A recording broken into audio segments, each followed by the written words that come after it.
तो आंधी भी आएगी, तूफान भी आएगा, बारिश भी आएगी, लेकिन किसान आंदोलन जारी रहेगा। हम वोटर हैं, हम जिसे चाहे उसे गद्दी पे बैठा दे और जिसे चाहे कान पकड़ के। सरकार इसीलिए तो फेल हो रही है कि इस बार ना हिंदू होगा ना मुसलमान होगा। और देखिए ये तो प्रकृति की मार है और इस प्रकृति की मार से हम किसान जीवन से भर से लड़ते आ रहे हैं। तो आंधी भी आएगी, तूफान भी आएगा, बारिश भी आएगी, लेकिन किसान आंदोलन जारी रहेगा।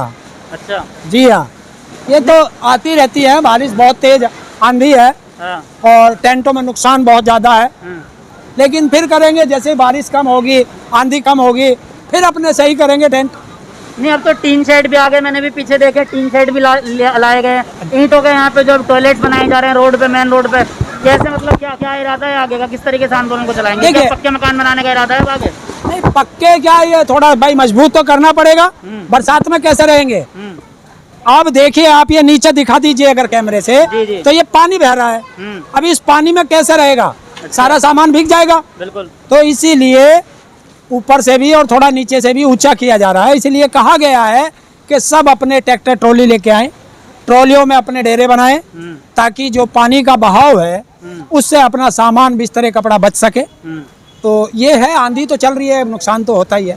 एक तरफ सरकार की मार है, एक तरफ प्रकृति की मार है और बीच में किसान है। तो और किसान लड़ता है।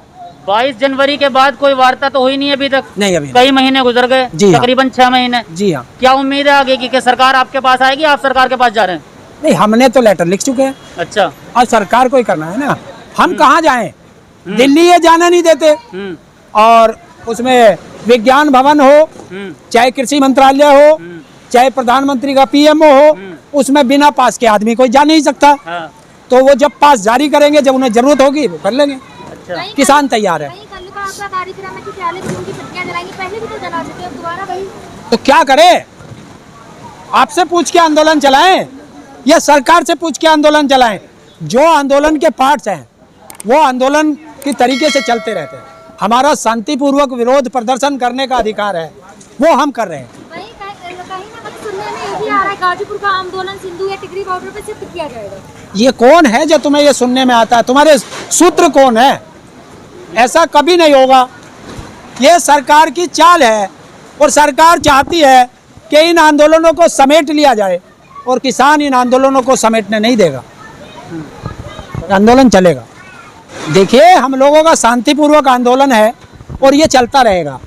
प्रतियां भी जलेंगी, इनके पुतले भी जलेंगे, जैसा जैसा शीर्ष नेतृत्व आदेश करता रहेगा। आप कह रहे हैं शीर्ष नेतृत्व, वहीं चटोनी जी ने तो अपना एक फाउंडेशन अलग बना लिया, तो आंदोलन में कहीं ना कहीं फूट दिखाई दे रही है आपको। फिर वही गलत फहमी क्यों पालते हो आप लोग? चटोनी जी की पहले भी अलग थी एक, सबको मिलाकर ही तो संयुक्त किसान मोर्चा बना है। तो ये क्या है? ये फूट मत डालो हम लोगों में। हमारा संयुक्त किसान मोर्चा का हेड ऑफिस सिंधु बॉर्डर है, वहीं से आदेश होते हैं। राकेश टिकैत जी ये कह चुके हैं और वो हमें बता देते हैं यहाँ, हम उसे फॉलो कर देते हैं क्योंकि हम उनके सिपाही हैं। तो राकेश टिकैत जी जो ऑर्डर करते रहते हैं वो यूपी में, उत्तराखंड में वो फॉलो हो जाता है। वो जहाँ जहाँ के नेता हैं वो अपने अपने को बता देते हैं, लेकिन फैसला संयुक्त होता है। वहीं यूपी में आजकल खबरें आ रही है मुख्यमंत्री चेंज होंगे, बदलाव की, तो उस बारे में क्या कहेंगे? देखिए, ये मुख्यमंत्री बदल लो, ये मंत्री बदल लो, इनके जाने के दिन आ चुके हैं। अच्छा। क्योंकि ये जनता का ध्यान भटकाने का एक बहुत आसान तरीका है। अच्छा। कि जनता इस पे लग जाए कि इसके बाद मुख्यमंत्री कौन बन रहा।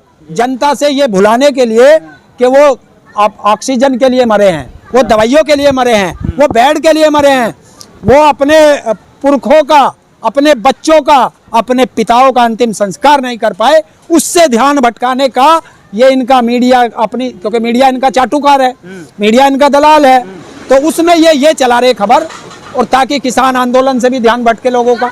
देखिए, सरकार का काम है कि जिस मुद्दे पे सरकार घिरती है उस मुद्दे से ध्यान भटकाने के लिए दूसरा मुद्दा तुरंत आ जाता है। अच्छा। ये आरएसएस और बीजेपी की एक चाल होती है और वो चाल ये चल रहे हैं क्योंकि पूरा टोटल मीडिया इनके बंधुआ मजदूर है, तो उस पे ये चला देते हैं।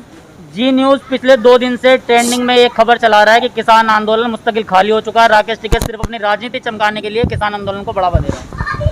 ऐसा है, कुत्तों का काम है भौंकना और हाथी का काम है चलना। तो किसान आंदोलन जो है ये पूरी दुनिया में सबसे बड़ा आंदोलन है आजादी के बाद का। और इन्हें राकेश टिकैत जी, ये तो 10 दिन का इनके पास पैकेज है कि किसान आंदोलन को बदनाम कर दो, फिर दोबारा से जनता इनको नकारेगी। तो इनको कौन देख रहा? उनका काम है भौंकना, भौंकते रहें। हाँ, अगर वो जो भौंकने वाले वहाँ कुत्ते हैं, एक बार माइक लेकर के किसी गांव में को चले जाएं और वहाँ भौंक के दिखा दें, फिर पता चलेगा। लेकिन आपके तो किसान आंदोलन में 12 आते हैं जी न्यूज वाले और यहाँ पे कवरेज करते हैं, राकेश टिकैत जी से बात करते हैं। अरे क्या है, यहाँ करे जाओ, यहाँ आंदोलन है। गांव में जाओ ना, गांव की जनता बताएगी इन्हें। अच्छा। हाँ, आंदोलन में ना करने का कोई भी कुछ। और आंदोलन में राकेश जी ने धमका नहीं दिया, और इससे ज्यादा क्या है। अरे अभी तुम्हें दिखाऊं क्या वीडियो, उत्तराखंड में ये कहा उसे, क्यों ये उत्तराखंड के नहीं लौट रहे यहाँ? और तो उत्तराखंड नहीं है तुम्हें, और यूपी में क्या है, यूपी में नकार दिए ना, नकार दिए यूपी ने।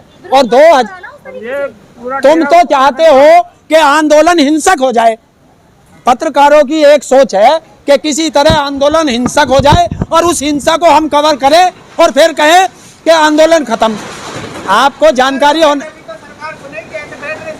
अच्छा, हमारा आंदोलन अहिंसात्मक आंदोलन है और तुम कितना भी भड़का लो, चाहे सरकार के साथ मिलकर भड़का लो, हम भड़केंगे नहीं। हमें शांतिपूर्वक आंदोलन है, दूसरी तरफ हरियाणा में आप विरोध करते हैं। विरोध करना हमारा अधिकार है, शांतिपूर्वक। कोई जा रहा है काले झंडे दिखाना, हमारा अधिकार है और वो दिखाएंगे। और तुम्हें पता है, आज की ब्रेकिंग न्यूज है कि इस आंदोलन की वजह से गाजियाबाद का डीएम का बिस्तरा बंद चुका है। बांध दिया, ट्रांसफर। क्या कर दिया था डीएम ने? ट्रांसफर नहीं, डीएम ने क्या कर दिया था किसान आंदोलन को? पूछ लो ना उससे। अच्छा। जो वो बैठे हैं भगवाधारी, हाँ। उनसे पूछो। अच्छा। कि क्या हुआ, डीएम को क्यों भगाया? नकारा था, अच्छा, भगाया। हाँ। तब से नहीं भगाया, अब भगाया। तो क्या आप सीएम को भी भगाने की तैयारी कर रहे हैं आप? सीएम, हम पीएम को भी भगाएंगे। तू सीएम की बात कर रहा, अच्छा, पीएम भी जागा। 2022 में कौन? क्यों तुम भविष्यवक्ता हो? अरे हम वोटर हैं, हम जिसे चाहे उसे गद्दी पे बैठा दे और जिसे चाहे कान पकड़ के। आपकी सबसे बड़ी कमजोरी है हिंदू मुस्लिम, आप हिंदू मुस्लिम में बटोगे, आप हिंदू आप कोई, अरे ये सरकार इसीलिए तो फेल हो रही है कि इस बार ना हिंदू होगा, ना मुसलमान होगा, ना सिख होगा, ना ईसाई होगा। अरे इस बार तो चुनाव में केवल किसान ही किसान होगा। सिर्फ आपके बोलने के लिए अभी कुछ दिन पहले बिहार में इलेक्शन हुआ था, लोग बटे ना हिंदू मुस्लिम में। और यूपी कितना दूर है? अरे उसी से तो सबक लिया गया बिहार से। बंगाल में खूब ऐसी तैसी मराई, सारे गए, कुछ बचा नहीं था हिंदुस्तान में जो बीजेपी और आरएसएस के पास बचा हो। टोटल बंगाल में लगाया था। और क्या हुआ? योगी जी से तो प्रॉब्लम नहीं है असम ना? में क्या हुआ? क्यों? बीजेपी से प्रॉब्लम, योगी जी से तो नहीं है ना? क्यों नहीं है योगी जी से? हमारे गन्ने का पैसा कौन देगा? उसे बंगाल की मुख्यमंत्री आके देगी।